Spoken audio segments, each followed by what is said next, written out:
Jadi, jadi kan itu yang harus dilihat. Seluruh aktor di masyarakat yang berkomentar sampai Abu Janda pun saya lihat itu kan paham enggak dia? Orang ngecehan orang Padang ya aslinya itu. Bahwa Nias itu sudah dekat sekali dengan Padang, saling sangat mengenal. Iya.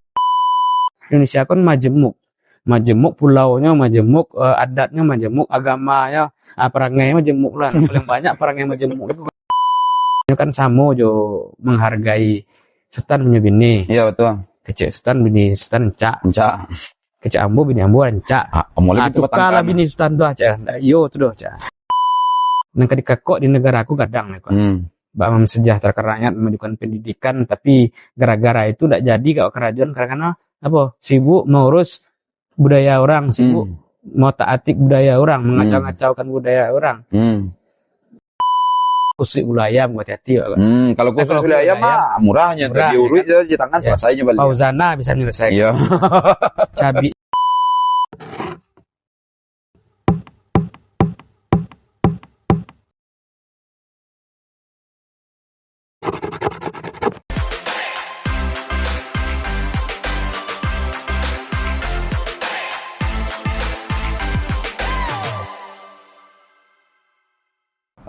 Assalamualaikum warahmatullahi wabarakatuh. Waalaikumsalam warahmatullahi wabarakatuh.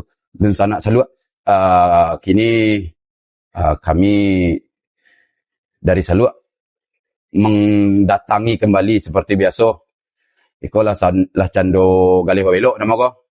Di Marami berhenti lo situ. Kini basobok lo dengan salah seorang tokoh. Pendidik yo juo di kampus, dosen. Beliau juga tokoh tentang kebudayaan, pemerhati. Dia adalah Muhammad Nasir, Bapak Muhammad Nasir, atau sering juga didanga Tan Kari. Beliau adalah salah seorang fasilitator moderasi beragama dari Kementerian Agama. Iya, betul. Jadi, Iko Bang, Iko sebagai pengantar tadi, maksudnya enggak lo kasa serius sudah. Iya, jam barek-barek. Itu wala barek. Iya betul, enggak lo kasa serius sudah. Iya. Sabananya Iko Bang. Kebetulan kan patang ada kejadian-kejadian, Bang, yang sebenarnya tidak mengenakkan di telinga awak mendengar tuh. Iya. Yaitu semacam kejadian bentuk ketidakrukunan lah nampaknya di luar. Iya. Dan kemudian di masyarakat kita terjadilah gejolak. Iya. Secara sekilas kejadian itu terjadi di daerah kita di Padang, yaitu di Padang Sarai. Iya. Ada gejolak entah gejolak kebudayaan, entah gejolak agama, tapi kita nak bicara itu dah. Tapi yang harus kita yang kami ingin tamu ya Bang, kan ada satu program dari pemerintah yang namanya moderasi beragama. Iya. Bagaimana sebenarnya program pemerintah yang mungkin tujuannya ambo kan menerka di awal mungkin untuk menimbulkan kerukunan, menumbuhkan kerukunan, menekan tingkat ekstremisme misalnya. Iya. Jadi menurut Abang tujuan tadi dan efek lapangan lah nampak atau Abang? Ya. Iko peristiwa tanggal 27 ya. Iya betul Bang. Padang Sarai semakin terbuka mata sebenarnya. Banyak yang diselesaikan. Dan sebagai fasilitator moderasi beragama, mau mencari ya. Iko lah sebenarnya urgensi dari program moderasi beragama. Siapa punya kerajo ya Kementerian Agama harus peduli buka mata terhadap potensi kejadian-kejadian yang serupa itu. Soalnya malu kalau bertambah data harusnya kurang, tapi bertambah kejadian-kejadian mereka, kejadian yang sebenarnya antisipasi dengan penguatan moderasi beragama di masyarakat. Itu sebenarnya. Ibu tiwak mencari kan. Jadi tujuan yang tadi mungkin ambo mencoba sebagai masyarakat mengatakan tujuannya adalah untuk menekan hal-hal yang tidak diinginkan, malah masih terjadi. Masih terjadi. Dan itu terjadi di daerah yang awak mengecekkan wilayah awak toleran. Iya, toleran. Adat awak toleran. Iya, tapi ternyata ada yang berperilaku tidak toleran. Awak tidak mencari dulu dari agama manapun, tapi ternyata ada praktek intoleran yang dipraktekkan oleh orang, bukan adat ya. Oh, jadi bukan tatanan. Bukan tatanan. Tatanan kulah toleran. Nanda teori nanda putu ya selesai teori. Cuman orang menjalani teori kok sebenarnya lah ya. Agama itu lah selesai.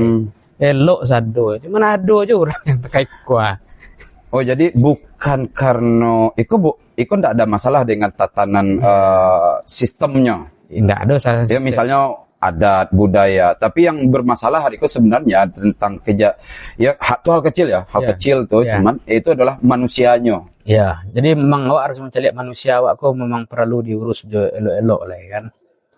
Kalau murid itu cara pikirnya itu banyak orang melanggar lampu merah itu anjaan. Ini tidak bisa itu cara pikir. Ternyata ada juga orang yang masih mempraktekkan cara-cara yang dalam konteks moderasi beragama disebut dengan perilaku intoleran. Sampai indikator moderasi beragama itu yang pertama mengacu ke wawasan kebangsaan, ya kan? Ya. Awak cinta ke bangsa kau, cinta ke agama dan kecintaan itu selaras. Tidak boleh saling hambatan.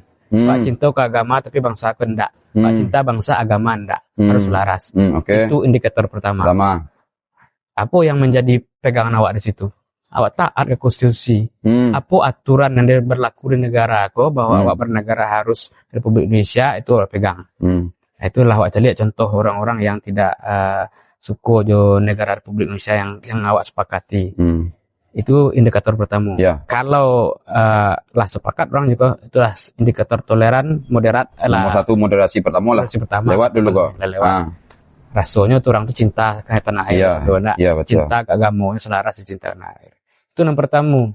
Yang kedua, indikator kedua bukan toleransi. Toleransi kok kalau bahasa awak kan tolak ansu kan. Lama di awak ketujuh di orang. Ndak lama di awak. Sanduk surang. Tapi itu jadi kalau toleransi tolak ansu. Kalau secara di awak kan lah pandai awak saling magalaan, pandai saling mempacaruian. Maaf kalau memang seperti itu. Awak buka-buka silahkan awak bicara aja raso gitu kan. Itu lah toleransi lah man gitu kan. Ndak ada nama permasalahan karena awak lah jaleh bateh awak jenyo tu lah jaleh. Apa ngananya lah jaleh, apa ngana awak lah jaleh. Anan babahayo tu nyenang intoleran tu bentuk jaleh tapi ternyata enggak. SKSD kok bisa masuk menitut ya. Iya kan. Sultan-sultannya lama di belakang. Ya itu enggak. Iya betul. Oke. Indikator yang kedua. Yang ketiga, anti kekerasan. Jadi awak tidak menyukai cara-cara kekerasan untuk menyelesaikan masalah. Satu. Yang kedua, tidak menggunakan cara-cara kekerasan untuk mendorong sebuah perubahan. Dan tidak memprovokasi untuk membuat salah satu pihak melakukan kekerasan atau banyak pihak melakukan kekerasan. Di situ nyamambil nyekaru haye kau ambil untung dari situ. Itu anti kekerasan. Sajak dari pikiran, perkataan dan perbuatan itu anti kekerasan. Bukan memancing dia karuah lego tapi nyo membuat karuah pun ndak boleh kan? Ndak boleh. Bapikir sudah boleh dah. Ya oke. Ya. Kalau mancing dia karuah kalau jaleh lo. Memang ada lo kebiasaan orang mancingnya dia karuah. Itu ambo tuh mancing raja. Mancing dia karuah kalau ndak mancing ndak dapat lauk. Cuman kan itu lauk kau orang kan. Cuman permasalahannya di balik itu ada lo orang yang kemudian mangpakaruh iya. Itu dia. Itu tidak boleh. Itu tidak boleh. Dan babahayo sebenarnya itu. Kalau orang bercakap si A jadi si B, si A si B itu bercakap. Ikut satu perkara cakap orang sekampung jadinya. Itu yang paling babahayo. Jadi itu yang harus diantisipasi. Anti kekerasan kok sampai ke level yang lebih gadang dan sampai membuat kekerasan menjadi lebih luas dan menjadi lebih berbahaya dampaknya. Itu yang kedua, yang ketiga ya. Yang keempat indikatornya itu adalah penghargaan, penghormatan terhadap tradisi. Kan dalam data kan lebih 500 suku bangsa di Indonesia kan 500 lo adat istiadat. Jadi kalau saling meniadakan kan susah. Yang ketika kok di negara aku kadang nih kok. Bak sejahtera rakyat memajukan pendidikan tapi gara-gara itu tidak jadi kalau kerajaan karena apa? Sibuk mengurus budaya orang, sibuk mau taati budaya orang, mengacau-ngacaukan budaya orang. Atau enggak budaya orang, budaya awak kacau misalnya. Iya kan. Nah, lah jaleh kok biasalah ya kan. Jadi untuk hal-hal seperti itu karena awak bersama, adat ibu bersama tentu haragoin do orang. Ibaratnya kan samo jo menghargai Sultan punya bini. Iya betul. Kecek Sultan bini Sultan encak. Kecek Ambo bini Ambo encak.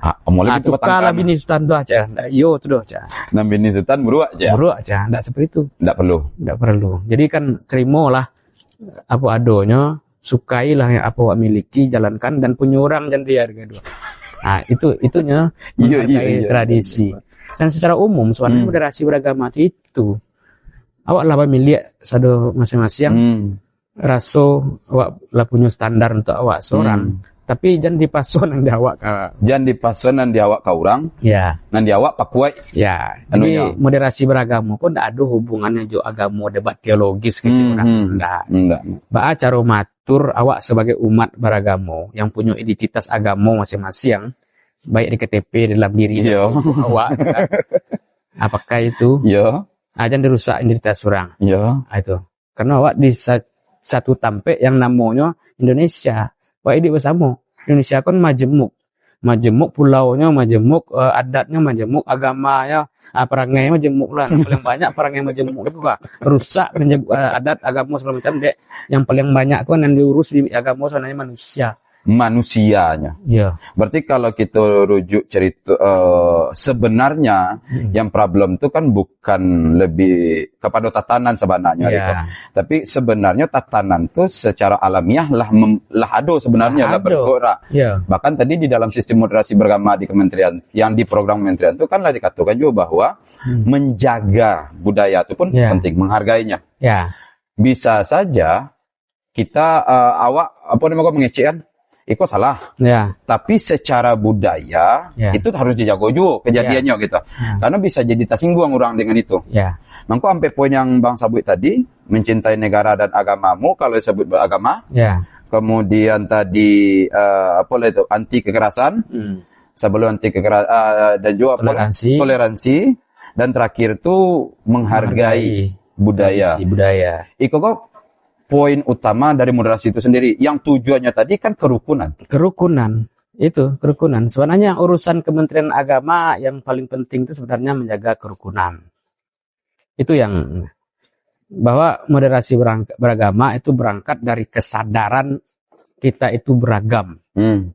Keberagaman ini kalau kelola dengan baik tentu rancak negara itu. Baragi. Tapi kalau tidak dikelola dengan baik bacakak, Pak. Bakarusaan. Jadi kan untuk mengikhtiar untuk menjaga keberagaman ini betul-betul menjadi kekayaan awak, menjadi potensi dasar untuk membangun Indonesia. Nah, itu yang esensi moderasi beragama. Jadi moderasi beragama itu bukan seperti yang dicontohkan di TV, seperti yang dikatakan oleh orang-orang yang berdebat-debat. Moderasi beragama itu adalah salah satu ikhtiar membentuk karakter masyarakat Indonesia yang moderat. Yang moderat itu apa? Itu sampai indikatornya. Itulah. Tanpa melukai dan mengurangi esensi agama masing-masing. Iya. Karena setiap agama sesuai dengan Pancasila, awak disuruh soleh sesuai dengan ajaran masing-masing gitu. Laksanakan dan itu dijamin. Tetapi untuk menjalankan kesolehan itu kan tidak bisa serta-merta, apalagi ketika itu diwujudkan ke ruang publik, beragama di ruang publik tentu berpandai-pandai. Ada disitulah yang tadi berpakai ada kebudayaan juga di situ bersentuhan dengan agama.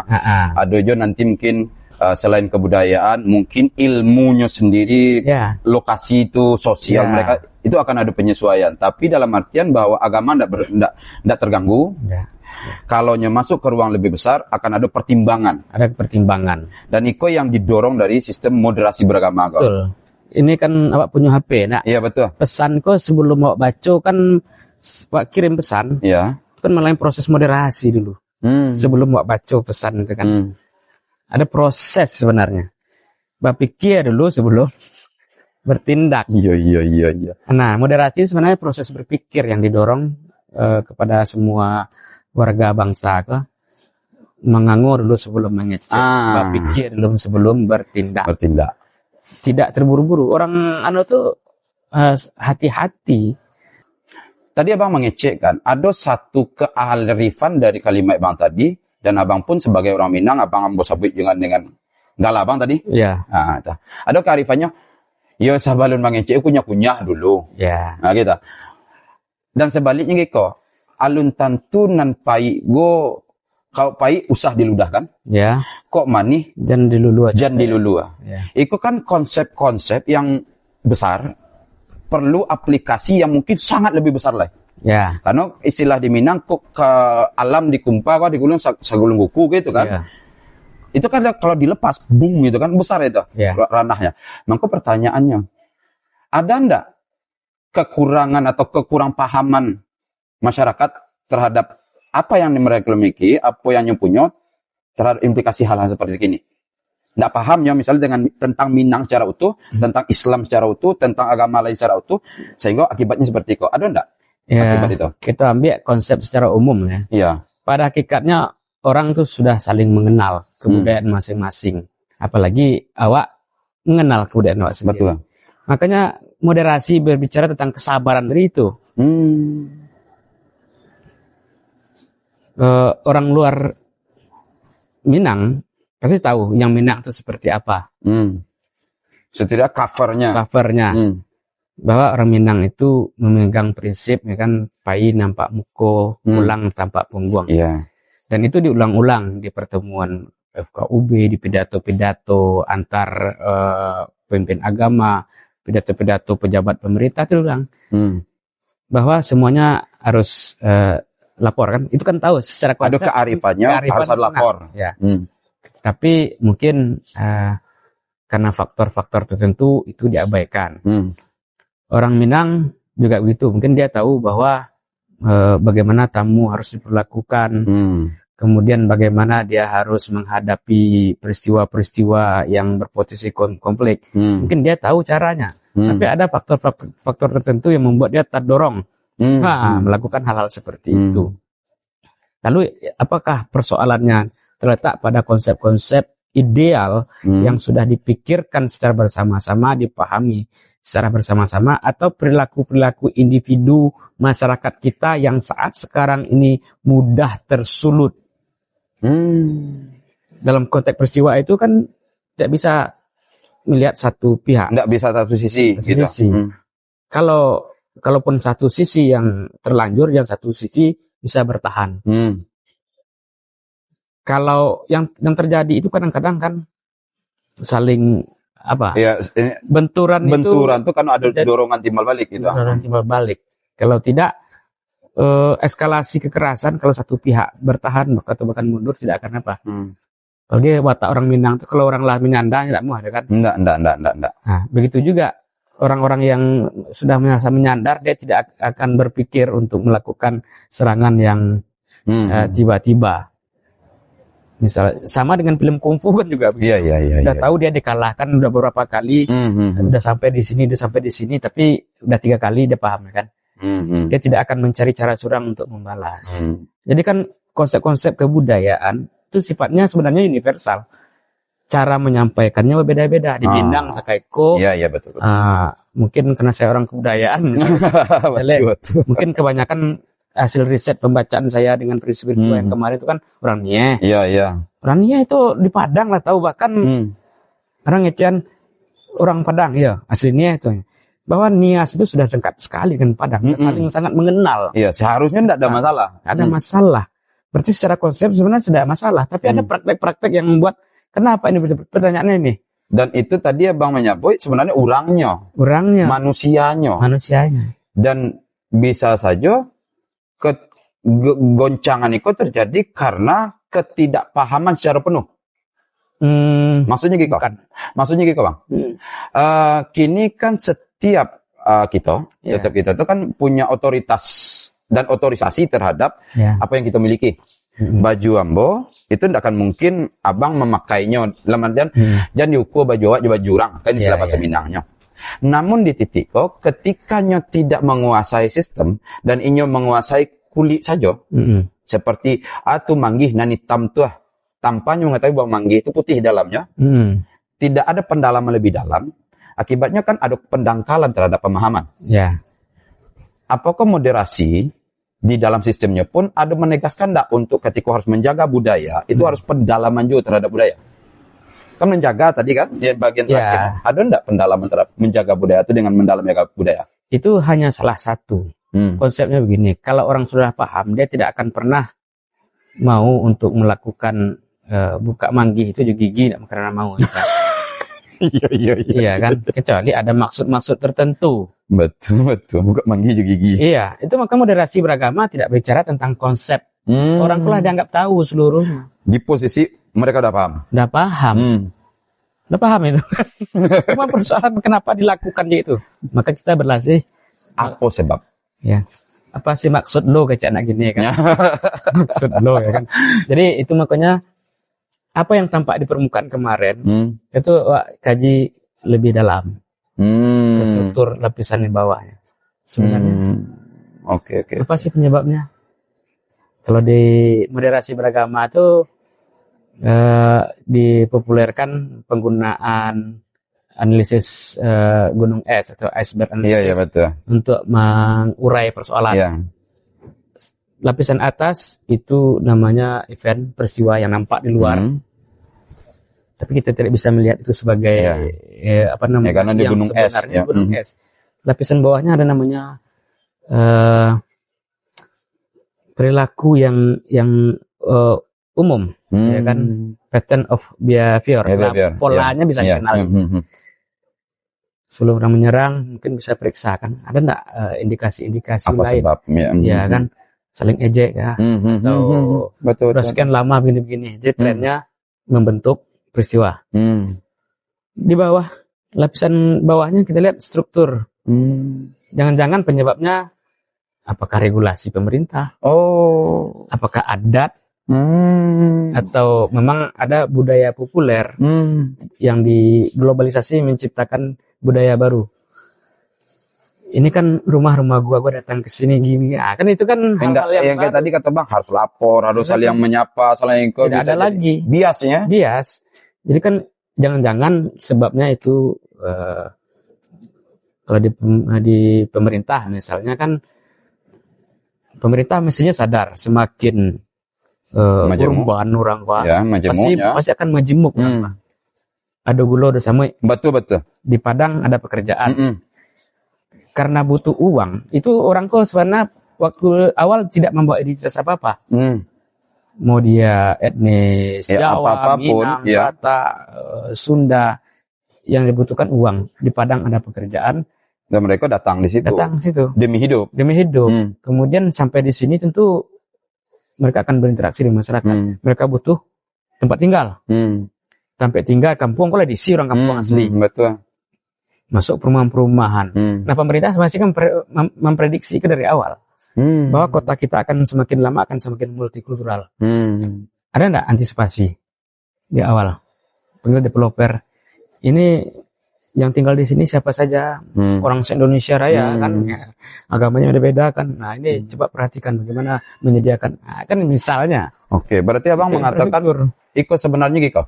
Abang mengatakan bahwa sebenarnya yang Iko cara memandangnya, Iko sudah terjadi, tidak ada masalah. Iko kita selesaikan semaksimalnya. Kalau ada wilayah hukum selesaikan secara hukum, kalau ada hukumnya, kalau ada wilayah namun di titik Iko eventnya yang es tadi ya, gunung es. Karena Abang pun mengatakan sampai di titik regulasi pemerintah lah menyediakan tidak kesiapannya terhadap itu teman tadi. Betul. Dan tadi bisa tidak juga Bang kalau kita masukkan Iko di bidang tengah tadi kan, perilaku behavior tadi, ada tidak pengaruh seperti penggunaan media sosial di masyarakat yang membentuk, ini kan masih bagian bawah dan nampak kan, itu kan undernya kan, kemudian naik kata baru jadi event. Berpengaruh enggak? Abang nyampe tadi mungkin ada provokasi, mungkin jadi Iko, mungkin itu gitu kan yang berada di tengah. Pemahaman awalnya cari uang. Dalam prosesnya kemudian mereka lah basobo, berapa kelompok, ternyata satu primordialisme yang ada, sama-sama satu kampung yang sama, menjadi dirinya. Dan di situ menjadi satu kekuatan juga. Kalau negara harus hadir, Iko kata Bang tadi, siapkan regulasinya, membendung kalau Iko suatu saat enggak, ya luar kendali lah. Luar kendali. Dan ada enggak pengaruh media sosial Bang? Mungkin kalau dalam kasus-kasus itu ada. Memang ada yang kasus itu menghangat Ya. Kemudian baru terjadi. Dihangatkan, diamplifikasi pada level pattern of behavior-nya oleh media sosial, muncul event. Dan itu kecenderungan kasus yang mungkin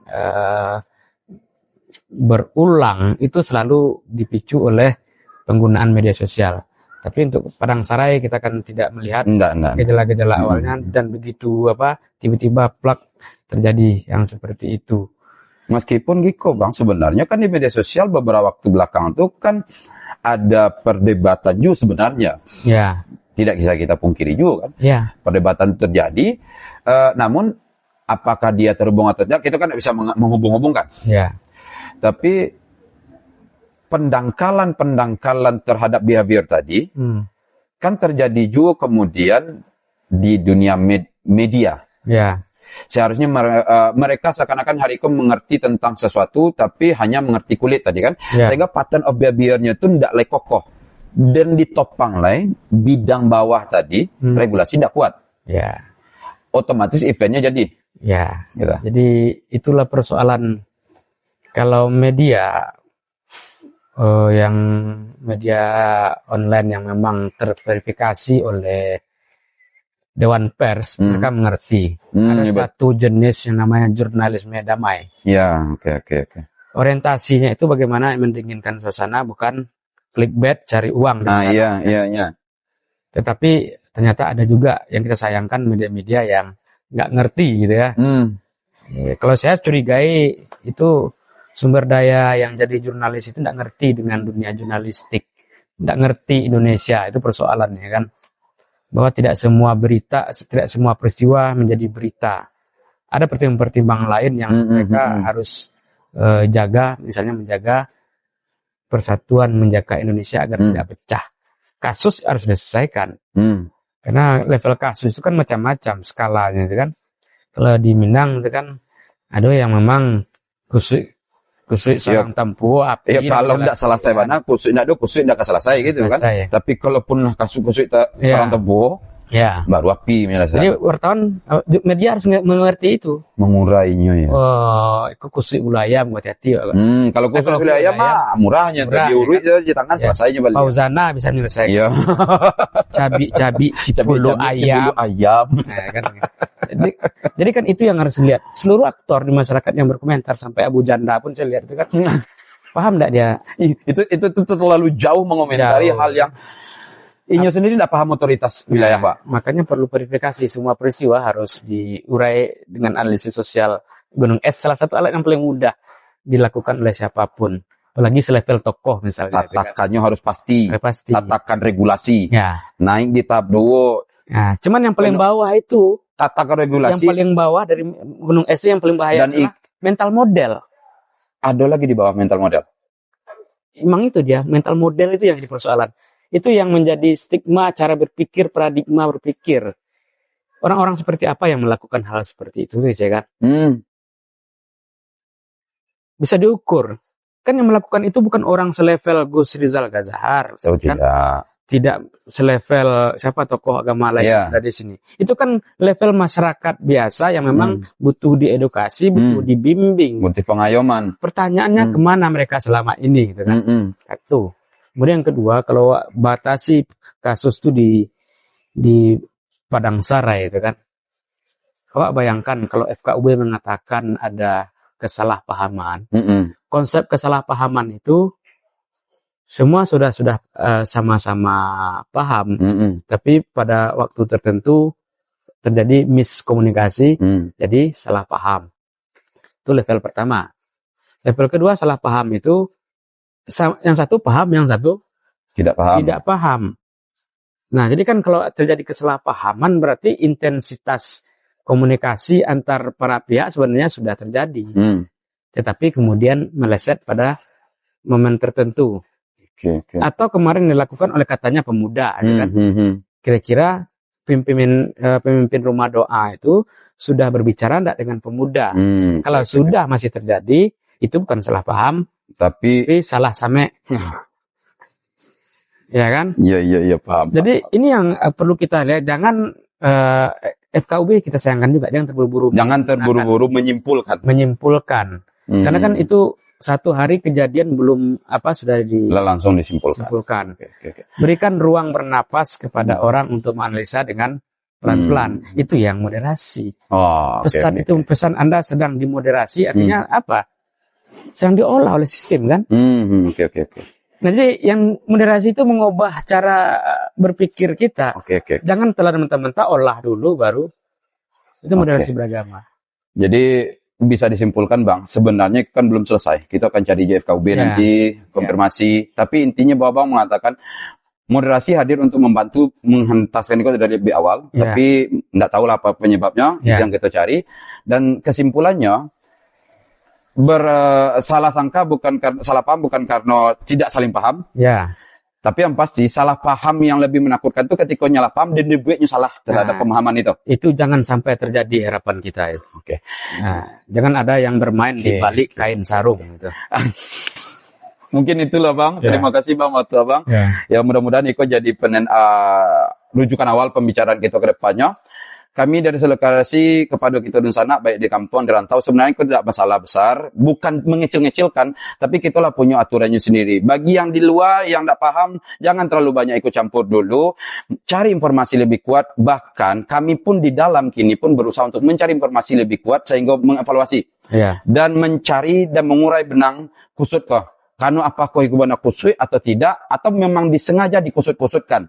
Iko pahamnya. Ada yang memancing dari karuah dan ada yang suka membaik karuah. Iko kunci dari kami mengingatkan yang suka membaik karuah tolong bergeser karena kami ini hidup senang bersama-sama di negari kami di Ranah Minang. Salut kreasi, mohon maaf undur diri. Assalamualaikum warahmatullahi wabarakatuh. Waalaikumsalam.